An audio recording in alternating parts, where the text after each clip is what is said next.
My wife and I divorced a while back, pretty amicably. Instead of selling our family home and splitting the money, I suggested I take a loan using the house as collateral and buy another place. That way she could continue to live there, and our kids would inherit it eventually. She was reluctant, but eventually I convinced her. She's always been like that. Her reluctance to take any chances has held me back many times. This was a good plan, and it worked for a while. Eventually, however, I ran into money trouble. Everything was more expensive than I thought. The fixer-upper I bought needed a lot of renovation, and I got deeper into debt. I kept paying the bank, just not every month, sometimes less than the full amount due for the month, etc. Eventually, the bank foreclosed, and the house was sold to repay the debt. It was a shock to everyone. The bank had sent some threatening letters, but I didn't think they'd go that far, as I was still paying. Anyway, my ex moved in with our youngest son. She's doing fine and is not in any way homeless, but she keeps complaining about losing the house, and my kids have gone low contact with me. They all go out of their way to help their mom, while I only get scraps every now and then, even though I also needed help sometimes since then. I know I made a mistake, but it's not like I planned this. I lost a lot too, and even though I have the house that I bought back then, it's nothing fancy, and it's expensive to maintain. Besides, my ex lived alone in the house for a couple of years, rent-free. Last time we met, I told my kids they should show more gratitude for my part in raising them, and they should think that they have two parents, not just one. They're all doing pretty well financially. They said I was an idiot for demanding anything of them after what I did to their mom. They say I should give her some money every month to compensate for some of the loss. While I do earn more than her, I have expenses too. And it's not like she needs it. She's living rent-free, and our son is pretty well off, so he won't be kicking her out. I admit that my plan didn't work out, and it caused her some loss. But am I really such an idiot for expecting my kids to help me too, like they helped my ex? So am I the idiot for making my ex homeless? LOL, wife always held you back, huh? It sounds like her reluctance to take chances has only held you back from bankruptcy. The lack of self-awareness is astounding. When all of your adult children side with your wife, it means you are the idiot, and you should look at your behavior. She's not a risk taker, so we broke up. Anyway, I lost her house due to taking too many risks, but I still have this crappy new house that sucks money like a black hole. Gosh, double you are the idiot. He needs to take accountability. Look, I'm divorced, and I get it, but he owes her big for screwing her over. Wait, there's more. I let my wife keep the old house instead of splitting the money, talked her into losing that house to buy me a house. I make more than her, but I still want our kids to help me out, even though they're having to help take care of her because of how badly I screwed her over. He paid the mortgage on the house he bought while not making payments on the house his ex lived in.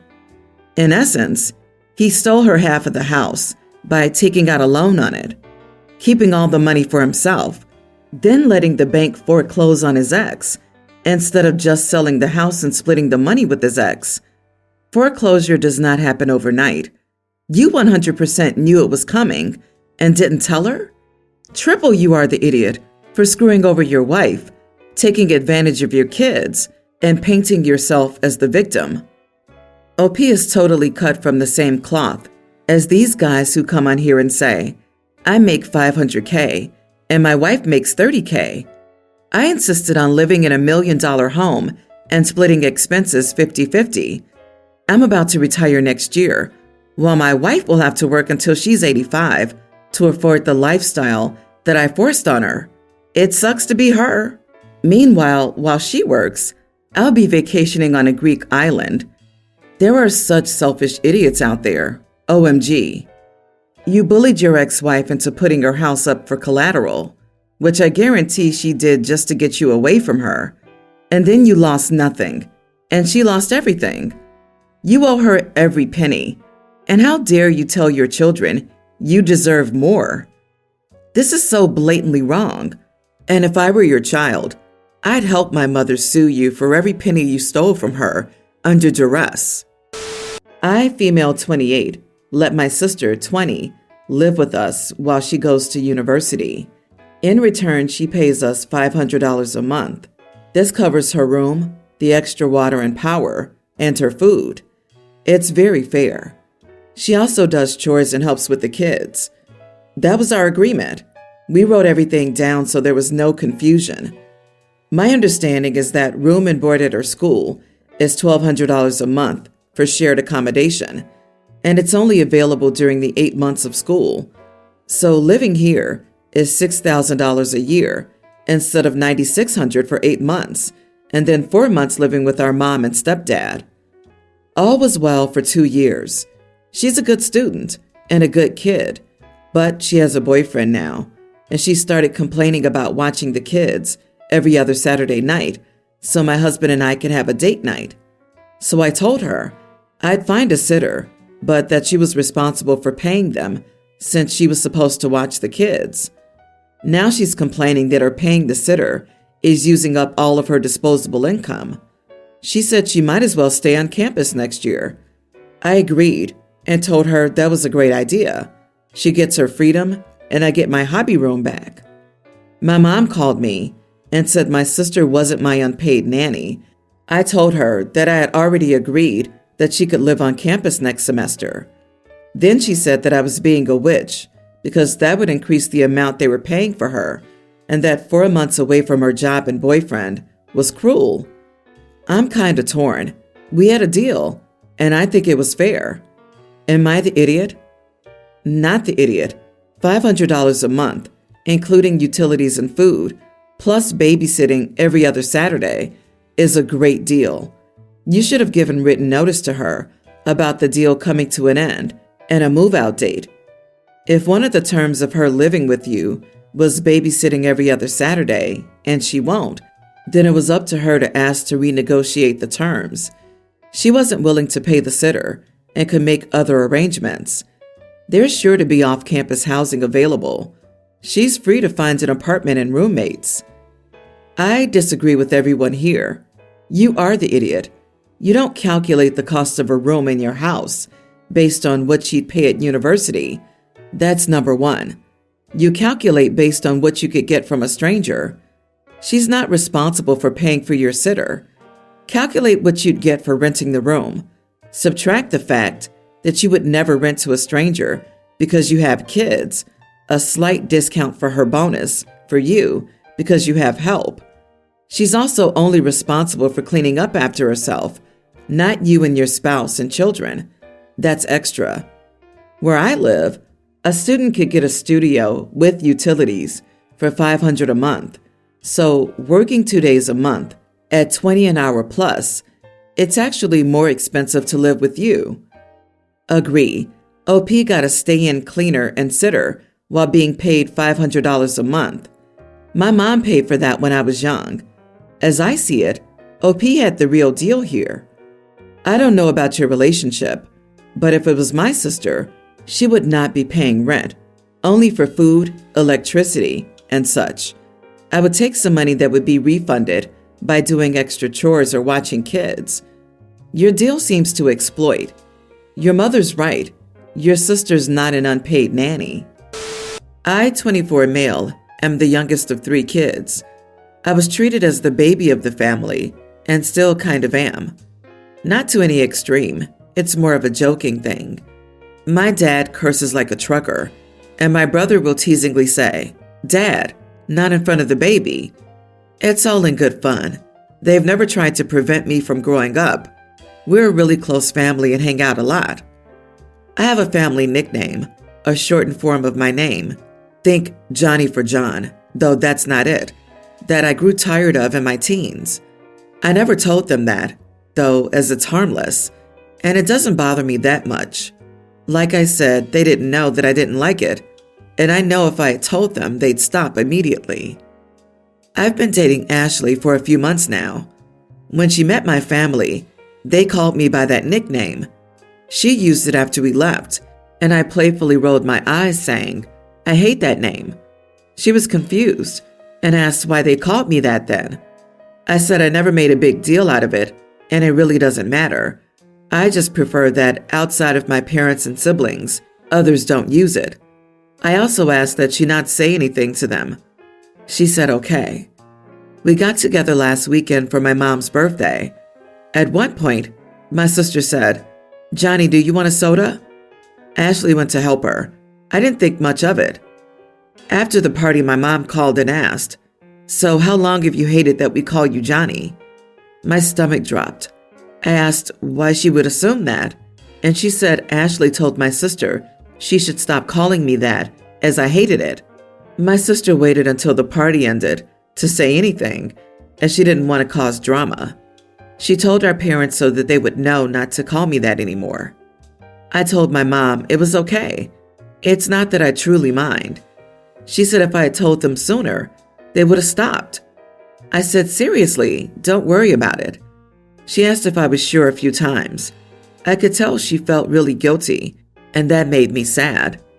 I called Ashley after and asked her why the heck she would say that. She said she was just trying to help out. I said she had no business saying anything. She's told me secrets, and I'd never dream of repeating them. She kept saying I was overreacting, and I should thank her. I told her she caused a bunch of drama over nothing. She told me I was ungrateful. I hung up the phone. She texted me a few times since, and I haven't responded. Her gist is I should have just told her if I didn't want her to say anything. My point is she never said she couldn't keep a secret, and she knew I wanted it to stay secret. Am I the idiot? Not the idiot. Here's why. It's not about the name at all. You told her something and asked her not to say anything. She said okay, and turned around and did it anyway. That the nickname thing is relatively minor is not the point. You had decided you didn't want to make an issue out of it. She took that decision away from you. And yes, she caused unnecessary hurt to your family that you didn't want to cause. Yeah, that's the thing. I can understand if she misunderstood. I can understand if she forgot. I can even understand if she thought she was helping. But when you hurt someone you care about, apologize. Instead, she defends her actions and tries to blame him for trusting her in the first place. What's the end game? He doesn't trust her anymore? How is that in any way desirable to her? Also saying, if you didn't want me to say anything, you shouldn't have told me. Like, do you know how secrets work? She expects you to be grateful for doing something you specifically asked her not to do. Drop her. You can't trust her. She didn't just betray your trust. She attacked you for being upset that she betrayed it. I, 20 female, am autistic, so I don't easily get social clues. Also, I'm majoring in biology. Yesterday we had a family gathering after my brother had his inborn, and everyone seemed happy and gave their congratulations. When I saw the baby and his green eyes, I couldn't stop thinking about how he could have green eyes while his parents have hazel brownish eyes. And I told my sister-in-law, it's a bit suspicious that her inborn has green eyes while her and my brother have hazel eyes. She asked the doctor, and she said that it's normal for an inborn to have lighter eyes, which will get darker as he grows. I said that's weird, because as far as I remember from my biology classes, what happens when one of the parents has lighter and the other has darker eyes? And I asked her if she was sure nothing had happened after her night shift job. Her work time alternates each month. She suddenly said she didn't feel well and wanted to sleep and asked us if we could leave. And then I left with my mom, and she called me an idiot for hurting her feelings. And I have no degree in medicine, and their doctor knows better than me. So, am I the idiot for telling my sister-in-law it's suspicious that her inborn has green eyes? You are the idiot. You went straight from my color, which was easily explained by the doctor, to, you must be having an affair at work? No amount of, doesn't get social clues accounts for accusing someone of having an affair with no proof or even a suggestion that it might be true. OMG, clearly you're not studying biology, or at least not very well. Not understanding the basic concept of recessive and dominant alleles is biology 101, and you don't even grasp that. Plus, you were purposefully rude for insinuating an affair. I don't care what your supposed lack of social cues is. Also, what the heck is an inborn? Clean up your act. Yeah, you'd think a biology major would know what a newborn is. Also, hazel eyes are a neat mix that can produce all sorts of colors, including green. They're not as simple as the brown dominant, blue recessive we learned in high school. What is worse is that the sister-in-law provided her with the correct explanation. As the baby grows, the pigment will accumulate in the eyes, and they'll get darker. A quick Google says there's an 18.8% chance of two brown-eyed parents having a green-eyed child. Are you really majoring in biology? You need to study more before you try to apply your knowledge. Autistic or not, try to learn not to blurt out things like, "You must have cheated because I took a biology class and I'm a know-it-all." I'm so embarrassed for you. I, female 35, have been dating Tom, 37, for almost 2 years now. Tom has a daughter, Aspen, a young teen. Tom has always babied Aspen, which is fine. Recently, Aspen has been sick, and Tom has really stepped up the babying. I think it's fine to baby your kids, but Aspen is a teenager and doesn't need to be babied anymore. I expressed this to Tom, but he says Aspen is still young and needs to be taken care of. Last night, I was going over to Tom's. He told me that the front door was unlocked, so I just walked in. Well, I walked in to find Aspen lying on Tom's lap, asleep. I asked Tom if he thinks Aspen is too old to do this. He said no, especially considering she's sick. I said I think she's too old, and it needs to stop. He told me I was being an idiot, and I needed to stop being weird about something completely normal. I told friends, and they also think I'm the idiot. Am I? You are the idiot. She's a child. He's her father. He can show her affection if he wants, and cuddle up with her when she feels unwell. If you make him choose between you and his daughter, he will make the correct choice and pick his daughter. OP basically believes that a child can be too old for receiving physical affection from a parent, when in reality, warm hugs and cuddles from a parent is extremely natural. Also, OP, are you jealous of the kid or the relationship between the father and daughter? That might explain your urge to stop the affection between them, but you have no business telling him it needs to stop. It doesn't matter what you think. It's his daughter. If he wants to baby her, let him. It's the latter. A man in my life loves someone else as well. This is an affront to me, is common. Mother-in-law versus wives, stepmothers versus kids, and even sisters versus girlfriends. I think stepmothers versus kids is the worst though, because why would you even want to be with someone who doesn't love and show love to their kids? I'm an adult, and I still cuddle with my parents. Nothing wrong with it. OP, you're triggered because you're insecure as a person. Go to therapy and touch grass instead of being jealous of a relationship between a father and daughter. He's right. She is still a kid. And if you're going to act like this, then he needs to dump you, and you need to go be with someone that doesn't have kids, because you're going to be a long-term issue for him and his daughter. I can already tell, if he doesn't practically throw his daughter out by 18, you're going to just about have an aneurysm over it. Stop being weird and let that man have someone mature enough to date him, because it's obviously not you.